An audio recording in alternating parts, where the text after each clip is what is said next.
हाथरस मामला, महिला का दूसरा बयान आया सामने।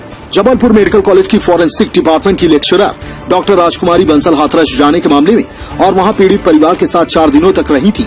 इसको मेडिकल प्रबंधन ने कदाचारण माना है। लिहाजा जल्द ही डॉक्टर राजकुमारी बंसल को जबलपुर मेडिकल नोटिस जारी कर उनसे जवाब तलब करेगा। इधर इस पर डॉक्टर राजकुमारी बंसल का कहना है कि उन्होंने इस दौरान पीड़ित परिवार के साथ सहानुभूति व्यक्त की। उनका मानना है कि किसी के साथ सहानुभूति व्यक्त करना या किसी पीड़ित परिवार से मिलना या किसी की मदद करना सरकारी नियमों के खिलाफ नहीं है। डॉक्टर राजकुमारी बंसल का कहना है कि यदि इसके बाद भी जबलपुर मेडिकल कॉलेज प्रबंधन उनके खिलाफ कार्रवाई करना चाहता है तो वह कर सकता है।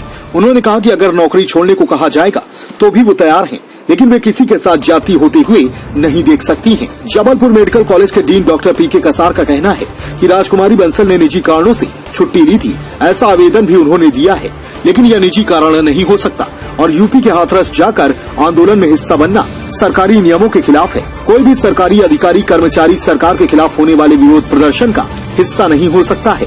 इसलिए इस पूरे मामले की जांच की जाएगी और राजकुमारी बंसल से कारण बताओ नोटिस जारी करके यह पूछा जाएगा कि आखिर उन्होंने ऐसा क्यों किया और क्यों न उनके खिलाफ कार्रवाई की जाए।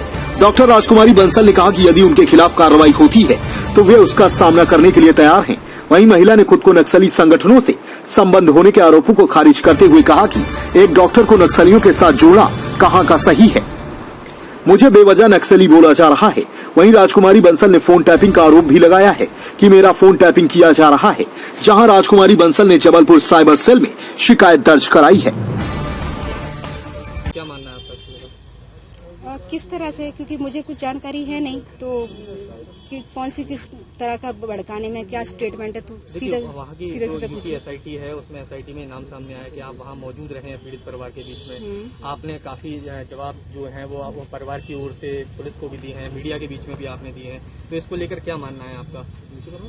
हाँ, मैं परिवार के साथ मौजूद थी, इस बात को मैं स्वीकार कर रही हूँ। और मैं जब वहाँ गई थी तो काफी लगाव हो गया था उस परिवार से, और परिवार ने भी बोला था कि आप रुक जाओ बेटा, अब इतनी दूर से आए तो थोड़ा मदद हो जाएगी। उनको मोरल सपोर्ट मिल रहा था, तो मैंने भी उनकी बात मानी और फिर मैंने कहा रुक जाती हूँ 1-2 दिन। अगर आपको लग रहा है कि मेरे आने से आपको कुछ मोरल सपोर्ट मिल रहा है, हिम्मत मिल रही है, तो क्या बुराई है।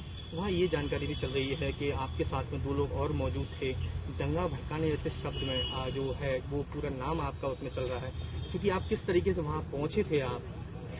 इसके लिए तो पहले मुझे सोर्स ऑफ इन्फॉर्मेशन बताइए कि कौन बोल रहे हैं, किस तरह कौन लोग थे, वो मुझे क्लियर हो पहले, तब मैं अपना पक्ष रख सकती हूँ। क्योंकि कोई भी कुछ भी बोलेगा, अगर इनके पास पावर है, मीडिया है, तो ऐसा थोड़ी ना कि कोई भी आप किसी के खिलाफ कुछ भी बोल सकते हैं। मैं किस तरह से गई थी, मैं बिल्कुल अकेले गई थी और मैं यहाँ से जबलपुर से आगरा तक मैं ट्रेन से गई थी, आगरा से हाथरस तक मैं बस से गई थी। कब पहुँचे थे आप? मैं 4 तारीख को 11:20 पर मैं वहाँ पहुँच गई थी, चतपा कोतवाली। तो क्या वहाँ पर आपने पीड़ित परिवार की मदद, क्या उद्देश्य था, किस उद्देश्य के साथ आप? हाँ, मेरा एक मकसद था, मदद कर सकती हूँ जितना मैं आर्थिक मदद के उद्देश्य से गई थी। दूसरा मेरा ये था कि मैं ना वहाँ जाके मैं देखूँ कि रियल में कंडीशन क्या है, रियल हकीकत क्या है और क्यों परिवार को नज़रबंद किया जा रहा है।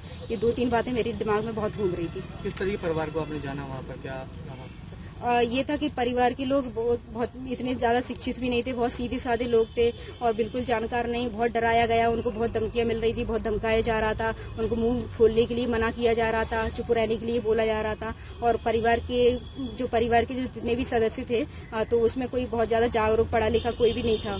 ये इस टाइप का मैंने माहौल देखा। जिस तरीके से पुलिस में आपका नाम चल रहा है, आपके 2 साथियों का नाम चल रहा है, साथी पुलिस यदि आपसे संपर्क करती है तो क्या आप पूरी तरह मदद के लिए तैयार हैं? बिल्कुल, मैं पूरी तरह से मदद के लिए तैयार हूँ। जैसा सिस्टम पूरा जो चाहेगा, तो मेरे सामने आके बात करेंगे तो मुझे पता चलेगा कि कहाँ क्या कौन से साथी है, तो मुझे भी तो पता चले कौन से साथी होंगे बारे में। भीम आर्मी से कोई कनेक्शन आपका? मेरा किसी से कोई कनेक्शन नहीं है। जैसा कि आपको पता है कि मैं गवर्नमेंट एम्प्लॉई हूँ, तो अपने में संवैधानिक अधिकार और क्षेत्र में रह के मैं काम करती हूँ।